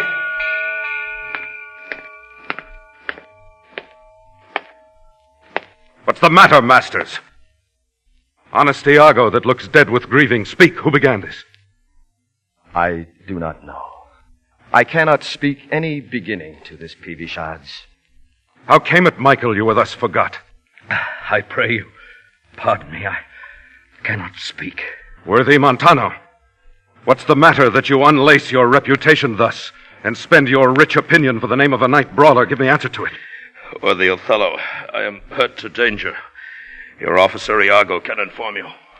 Now, by heaven, if I stir or do but lift this arm, the best of you shall sink in my rebuke. Iago, who began? If you deliver more or less than truth, you are no soldier. Touch me not so near. I had rather have this tongue cut from my mouth than it should do offense to Michael Cassio. Yet I persuade myself to speak the truth. Shall nothing wrong him? Thus it is, General. Montano and myself being in speech, there comes a fellow crying out for help, and Cassio following him with determined sword to execute upon him. Sir, Montano steps into Cassio and entreats his pause. Myself, the crying fellow, did pursue. He, swift of foot, outran my purpose. When I came back, for this was brief, I found them close together at blow and thrust, even as again they were when you yourself did part them. Though Cassio did some little wrong to him, yet surely he received from him that fled some strange indignity which patience could not pass. I know, Iago, your honesty and love does mince this matter, making it light to Cassio. Cassio, I love thee, but never more be officer of mine. Montano, for your hurts, myself will be your surgeon. Lead him off. Iago, look with care about the town and silence those whom this vile brawl distracted. Good night. Tell me, Cassio, what was he that you followed with your sword? What had he done to you? I remember a mass of things, but nothing distinctly. Quarrel, but nothing wherefore. But you are now well enough. How came you thus recovered? It has pleased the devil's wrath. One unperfectness shows me another, to make me frankly despise myself. Come, you are too severe morally. I will ask him for my place again. He shall tell me I am a drunkard. Come. You or any man living may be drunk at some time. I'll tell you what you shall do. Our general's wife is now the general. Confess yourself freely to her. Importune her help to put you in your place again. She is of so free, so kind, so apt, so blessed a disposition. She holds it a vice in her goodness not to do more than she is requested. This broken joint between you and her husband, entreat her to splinter. You advised me well. I protest. In the sincerity of love and honest kindness. In the morning will I beseech the virtuous Desdemona to undertake for me. I'm desperate of my fortunes if they check me here. You are in the right. Good night, Lieutenant. I must to the watch. Good night. honest Iago. And what is he, then, that says I play the villain? When this advice is free I give, and honest, probable to thinking, and indeed the course to win the more again. For while this honest fool plies Desdemona to repair his fortunes, and she for him pleads strongly to the Moor, I'll pour this pestilence into his ear, that she repels him for her lust, and by how much she strives to do him good, she shall undo her credit with the Moor. So will I turn her virtue into pitch, and out of her own goodness make the net that shall enmesh them all.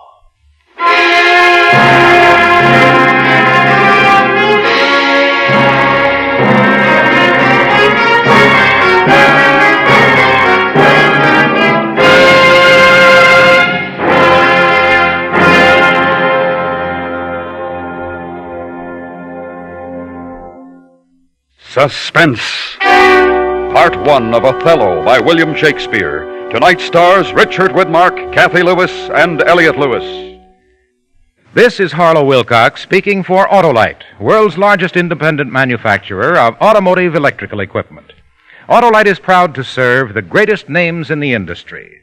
They are members of the Autolite family, as well as are the 98,000 Autolite distributors and dealers in the United States and thousands more in Canada and throughout the world. Our family also includes the nearly 30,000 men and women in 28 great Autolite plants from coast to coast and Autolite plants in many foreign countries, as well as the 18,000 people who have invested a portion of their savings in Autolite. Every Autolite product is backed by constant research and precision built to the highest standards of quality and performance. So remember, from bumper to tail light, you're always right with Autolite.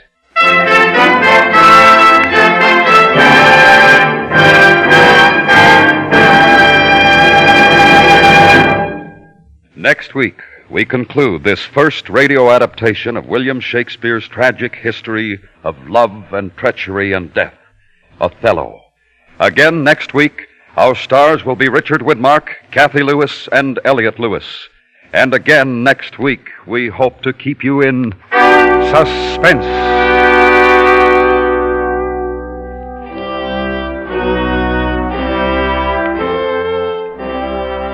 The abridged Othello was adapted for suspense by Anthony Ellis and Elliot Lewis. The program was transcribed and directed by Mr. Lewis, with music arranged by Lucian Morwick from themes by Giuseppe Verdi.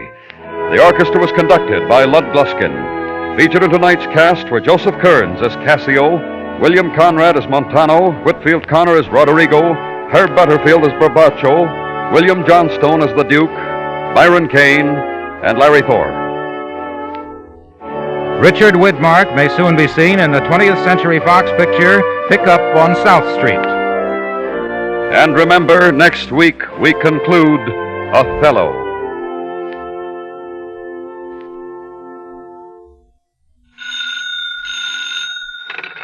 You can buy Autolite electrical parts, Autolite stay-full batteries, and Autolite resistor or standard-type spark plugs at your neighborhood Autolite dealers.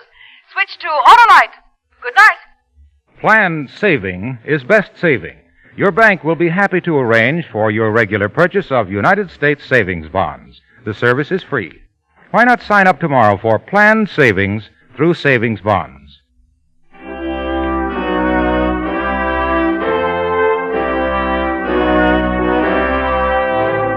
This is the CBS Radio Network.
Autolite and its 98,000 dealers bring you Mr. Dick Hames in tonight's presentation of Suspense.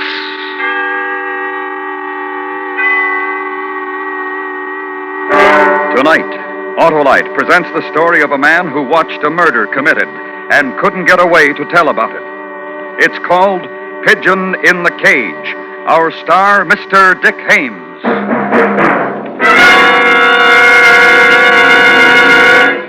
This is Harlow Wilcox, and I would like... Hey, Hap, stop horning in. But, Harlow, that horn is part of my car's electrical system. And, Hap, that electrical system goes to work the instant you press the starter button and continues every second your engine runs. In addition, whether your engine is running or not, it works every time you blow your horn, turn on your lights, radio, heater, or electric windshield wiper. Must be right at all times, eh, Harlow? It sure must have. So, friends, that's why it's so important to treat the electrical system of your car to a periodic checkup. Regardless of the make of car you own, make it a point to see your authorized Autolite service station or your car dealer regularly. You can quickly locate your nearest authorized Autolite service station in the classified section of the phone book under Automobile Electrical Service, or call Western Union by number and ask for Operator 25. And remember, from bumper to tail light, you're always right with Autolite.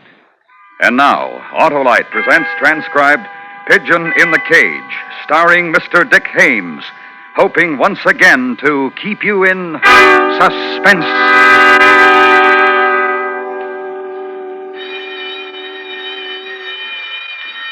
I'm Gerald Brewer, and I'm 31 years old. I'm a paper hanger, and I've got a wife. I got a kid on the way, and I'd like to be home now. I wish I were out of here. Right under the button here, it says for emergency ring, but nothing happens. I've been ringing this bell for the last hour, and nothing happens. Nobody's home, I know that. But I don't know what else to do except ring this bell. I'm stuck in an elevator between the first and second floor.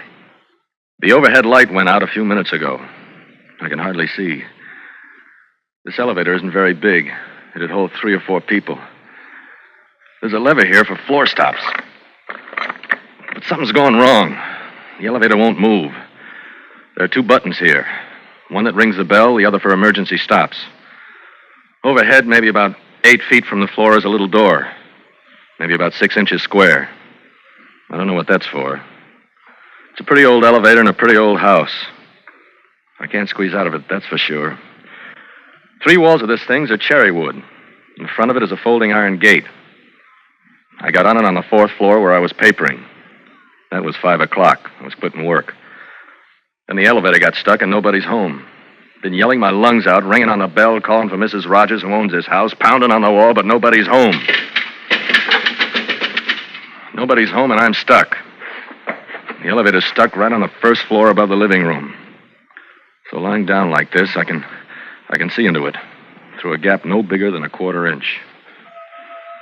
Worried a little about my wife, because she'll worry. But there's nothing I can do but wait and relax and wait.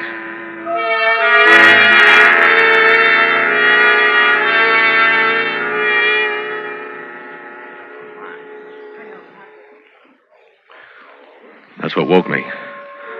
Someone was home and talking, and I was going to yell out and let them know I was stuck in the elevator right above their heads. Killer. You're satisfied now, aren't you?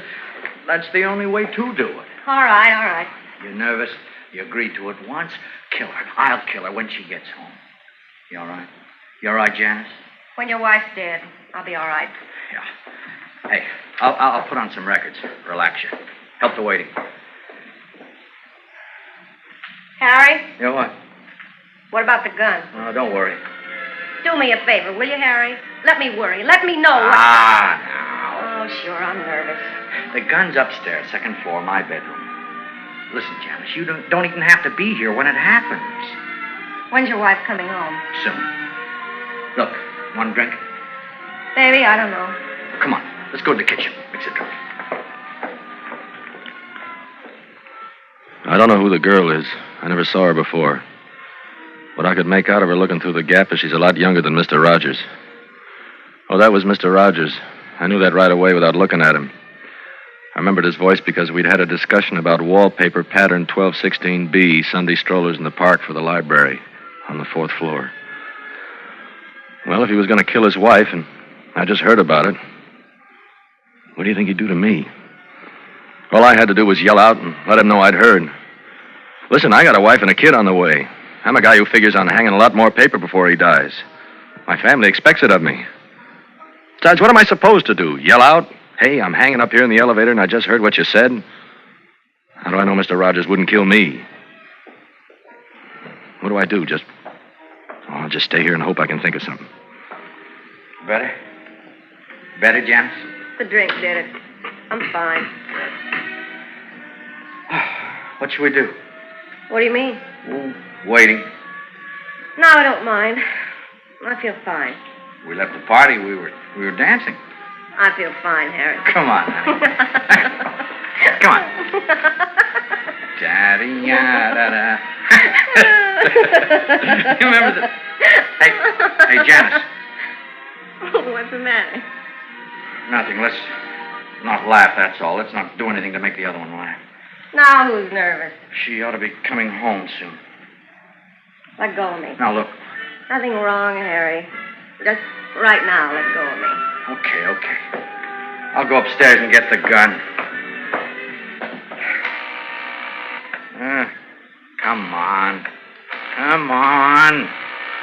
Oh, that thing's stuck again. What? Oh, the elevator. The door down the basement keeps swinging it open and stops it. Darn thing's stuck. Oh, sure it's stuck. Look right over your head. Oh, yeah. Harry, What? suppose someone's in that elevator. You kidding? Suppose someone's in that elevator. Well, Harry. how could anyone... Well, tell me how it got stuck. How do I know how it got stuck?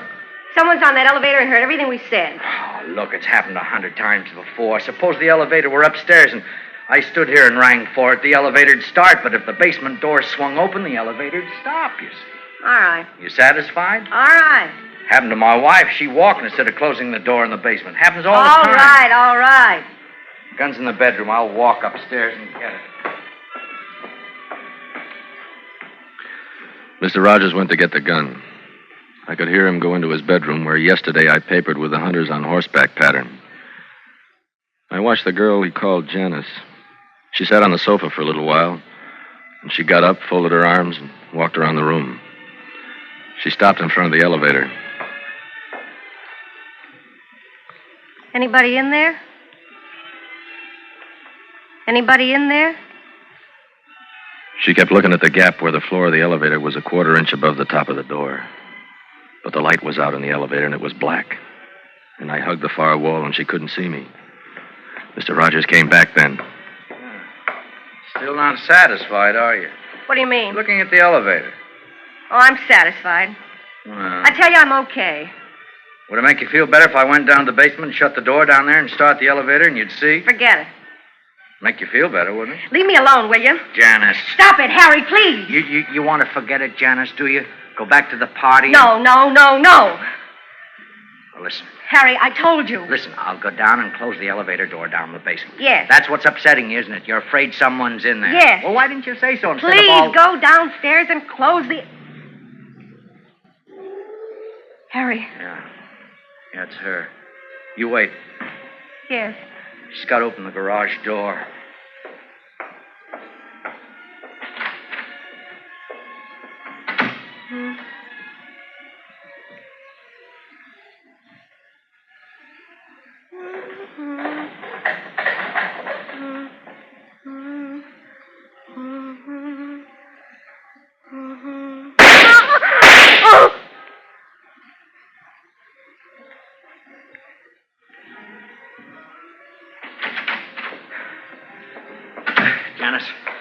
Janice, we're going to have to hurry.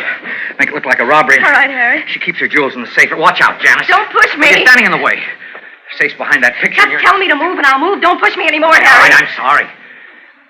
12 to the right. 18th. 18th. Harry, the phone. I know it's the phone. Go on, answer it. What? Answer it. Say you're Mrs. Rogers. Get rid of whoever it is in a hurry. Go on, say you'll call back. Hello? Yes? Yes, this is Mrs. Rogers. Who? Paper hanger? No. I'm sure of it. Yes, goodbye. Harry? What is it? Was there a paper hanger here? The place is being papered. Why? That was his wife, Mrs. Brewer. He's not home. She expected him home hours ago. She knew he was here. Harry. Hey, Brewer. You in there? Well, what about it, Brewer? You in there? Okay, Brewer, don't bother to answer. I'll find out whether you're in there. And if you are, you're dead.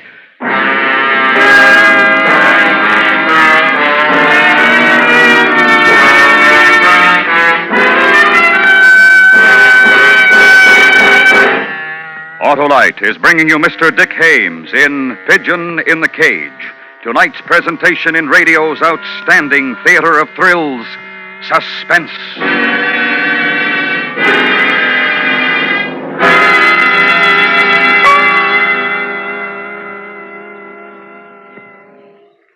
Say, Harlow, Autolite has had a lot of experience in building electrical systems, right? Only 42 years, Hap. 42 years? That's right. Back in 1911, Autolite developed the first 2-unit, 6-volt electrical system ever used as original equipment. And today, Autolite designs and builds modern and complete electrical systems for many of our finest makes of cars, trucks, tractors, airplanes, and boats. That's a lot of electrical systems, Harlow. It sure is, Hap. And yet every unit is precision-built to operate as a team. That includes the generator, starting motor, distributor, coil, voltage regulator, spark plugs, battery, and all their thousands of component parts. They're all related by Autolite engineering, design, and manufacturing skill to give you the finest performance money can buy. And that's a lot of performance. Right you are, Hap. So, friends, be sure you get the best for your Autolite-equipped car. Always insist on Autolite original service parts when replacements are needed. And remember, from bumper to tail light, you're always right with Autolite. And now, Autolite brings back to our Hollywood soundstage Mr. Dick Hames in Elliot Lewis's production of Pigeon in the Cage, a tale well calculated to keep you in suspense.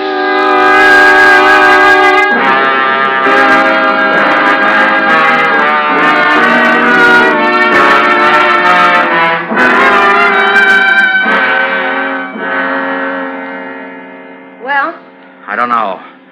I'm not sure. He's in there. He's in that elevator, and he knows what we did. Harry. Wait a second, will you? Hey, Brewer.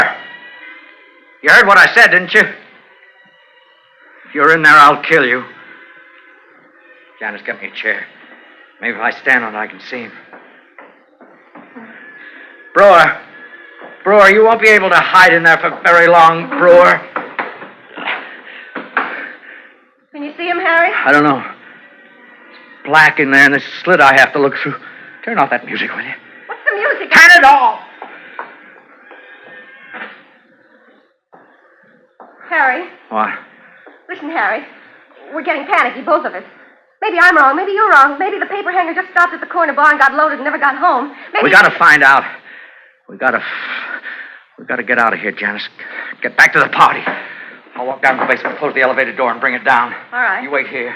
Harry. Go and pour yourself a drink, Janice. You look terrible. Why don't you just wait to hear what I have to say? All right, what do you want? Take the gun with you, in case he's there.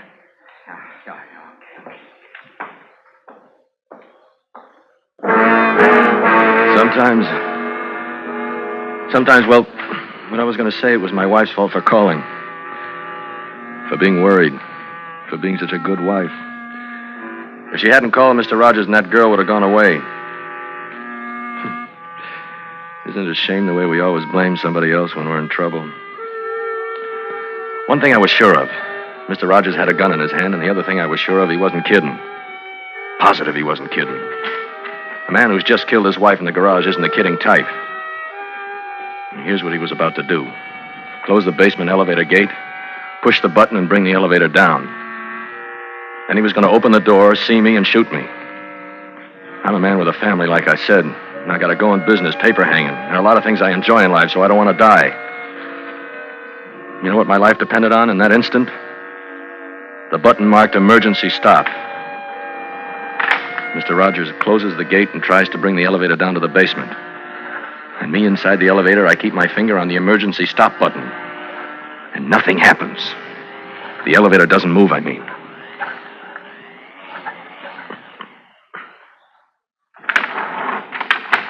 Janice? What's the matter? You doing anything up there? What? What do you mean? Or pressing a button or anything? I'm not doing anything, Harry. Something's wrong. What? Oh, with the motor. I don't know. Just in case, I'm going to leave this door open. Yeah, I'm coming up.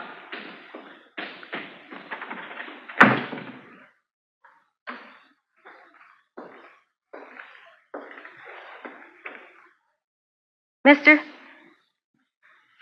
Mister, if you're in there. Mister? If you're in there, in that elevator, and you know what's happened, and if there's some way the three of us can get together so that nobody has to get hurt anymore. Listen, all right, we killed his wife. You don't know what she was. You don't know what she was. Janice. Janice, what are you doing? Maybe we can reason with him if he's in there. Maybe all we have to do is explain why it happened and maybe tell him we're not so bad. Look, you know what, Janice? There's no one in there. There is. I know it, Harry. All right, I'll find out for sure. Come on, we'll go upstairs up to the second floor. I got a way to make sure. How? I'll climb down into the elevator from the second floor. There's a little trap door on top. I'll open it, strike a match, I'll find out. Come on.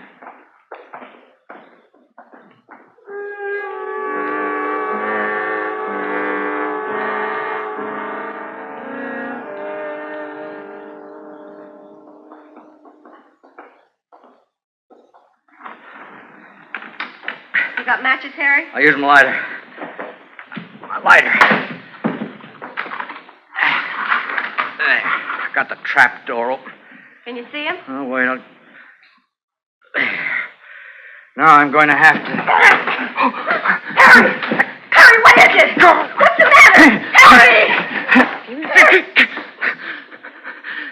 He's in there, James. He's in there. He grabbed my arm. I reached in with the light. He's in there. Kill him! Kill him! Kill him! Oh, just leave me alone. Get away from me. Let me alone, will you? We've got to... Get away from me! Harry! Harry! All right now. Janice! I'll try to. It's all right now. It's all right that he's in there. What do you mean? We killed my wife. We were going to take her jewelry. It'd make it look like robbery and murder. It'd make it look like she surprised the thief. She was coming home when the thief was leaving. Yet, don't you see? I'll bring my wife up here to the bedroom. Then I'll throw the jewels in the elevator, empty the gun, throw it in. And he'll be the thief, the murderer, trapped in the elevator. Hey, how do you like that, Brewer? You'll be the murderer. How do you like that? Just do it, Harry. Yeah, it's going to be all right, Janice. Just do it.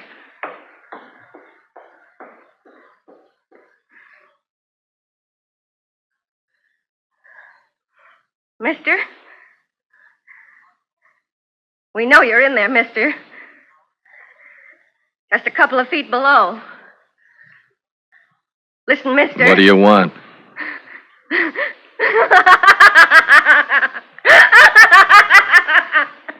Hello, Mr. Paperhanger Brewer. If you think... What? If you think you can get away with this, I tried to reason with you. all I wanted you to do was go away. I talked to your wife. She was worried, wasn't she? If you'd listened to me, you could have been home now. How could I listen to you? What you did. I tried to explain it to you, and you wouldn't listen. Mr. Rogers was a married man. You carried on with him, and what you did. You know what? What? He shot his wife. But you're as much a murderer. I know. How can you expect me to listen to you? I don't want anybody else to get hurt. Yeah, I know. Honest. The way you said, kill him, meaning me. What about that? Because you had to act so smart. Because you didn't answer when I talked to you. I saw you. What do you mean? When you were downstairs in the living room. I was lying down on the floor in here, and I saw you. I can't understand how anybody who looks like you can do what you did. What does your wife look like? Why? What do you look like? See, you don't even know. You don't care what a man looks like. You're going to do what you're going to do. Yes, I am. Mister. Mister. Mister. Mister. Mr. Paper Hanger, I'm talking to you! I'm talking to you! Talking to you!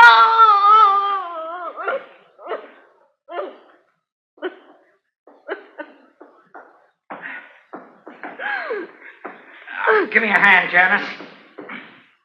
Hey, Janice, what's the matter? Nothing. Nothing. It's almost over. Just put it right down here. I got the jewels. Here, hold them a minute. No. No, just put them down someplace. All right. Want to take the rest of the bullets out of this gun, that's all. Yeah, wait a minute. Oh, stop acting like a baby. What did you have to do that for? Now, there are no more bullets in the gun. Bullets in the wall. Make this place look like a mess. Like she put up a fight. There. You okay, Janice? Now, what do you have to do? Just climb down there again on top of the elevator, that's all. Told you it'll all be over in a minute. Hey, you, Brewer. Not talking, huh? Well, I don't mind. I'm going to give you something, Brewer. Here. Jewelry, bracelet, and a necklace worth a lot of money, Brewer. And here's a gun, too. Empty.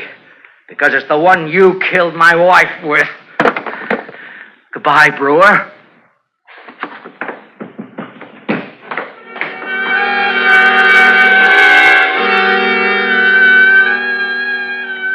So now look what's happened to me. I was papering a house and I got caught in an elevator. Now they're going to blame me for a murder, Mr. Rogers and that girl.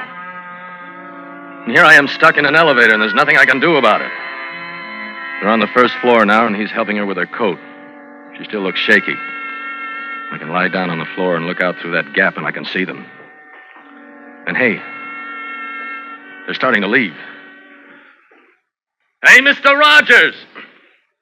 You're not going to get away with it, Mr. Rogers. Before you go, you'd better think about something. What about the fingerprints? What about the fingerprints on the gun, Mr. Rogers? Yeah, I guess you did, huh? Guess you forgot to wipe them off. Else you'd have walked out of here instead of... Hello, Mr. Rogers. I'm lying down on the floor of the elevator and I'm looking out of the gap and I can see you. Hello, miss. I'm in here and you're out there. But you're the one who's trapped now. Mr. Brewer... What is it you want, Mr. Rogers? Mr. Brewer... Harry, he's right, isn't he? Your fingerprints are on the gun. Mr. Brewer, guess we better make some arrangements, shouldn't we? And Janice... What? Go down to the basement, shut the elevator door. Then Mr. Brewer will be able to bring the elevator down. Go ahead, Janice. Go on, hurry. How does it feel? The, first thing I want to tell you is that, you can keep the jewels. How does it feel to be trapped? Oh, really? Now, we'll talk this over. Feels terrible, doesn't it? When you come out of the elevator... I don't think so.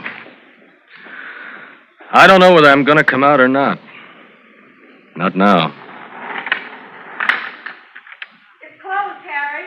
Well, come on up. All I have to do is keep my finger on this emergency stop button, and you can't move this elevator an inch. Now, let's be reasonable. You killed your wife, Mr. Rogers. How do I know what else you got down there? You might kill me with. Oh, do you think I'd... Now, you know what a silly question that is, don't you? Look, I got this gun of yours, and it's proof you killed her. No amount of arguing you can think of can change that. Money. Do you want money? I don't think money's important right now. Well, why isn't he? He won't come out. What? No, sir. I'm not coming out.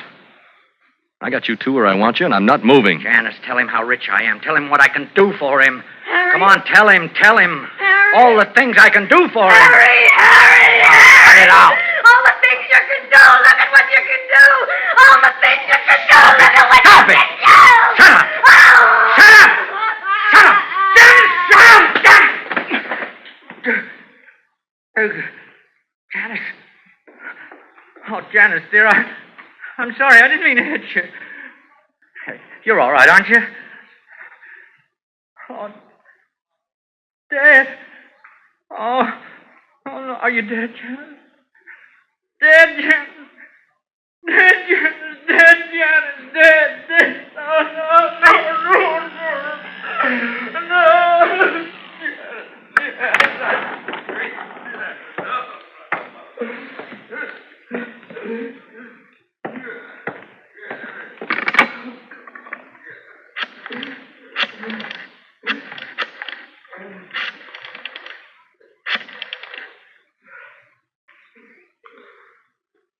Hello, Norma. Jerry, dear. No, everything's fine. Yeah, just a little while. No, really, everything's fine. I'll tell you about it when I get home. Well, I got stuck in an elevator, is all. I said I got stuck in an elevator. No, really.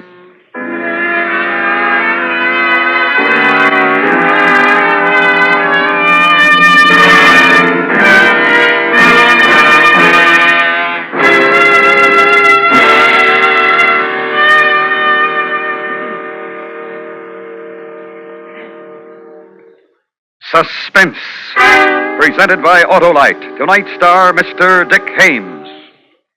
This is Harlow Wilcox speaking for Autolite, world's largest independent manufacturer of automotive electrical equipment. Autolite is proud to serve the greatest names in the industry. They are members of the Autolite family, as well as are the 98,000 Autolite distributors and dealers in the United States and thousands more in Canada and throughout the world. Our family also includes the nearly 30,000 men and women in 28 great Autolite plants from coast to coast and Autolite plants in many foreign countries, as well as the 18,000 people who have invested a portion of their savings in Autolite. Every Autolite product is backed by constant research and precision built to the highest standards of quality and performance. So remember, from bumper to tail light, you're always right with Autolite.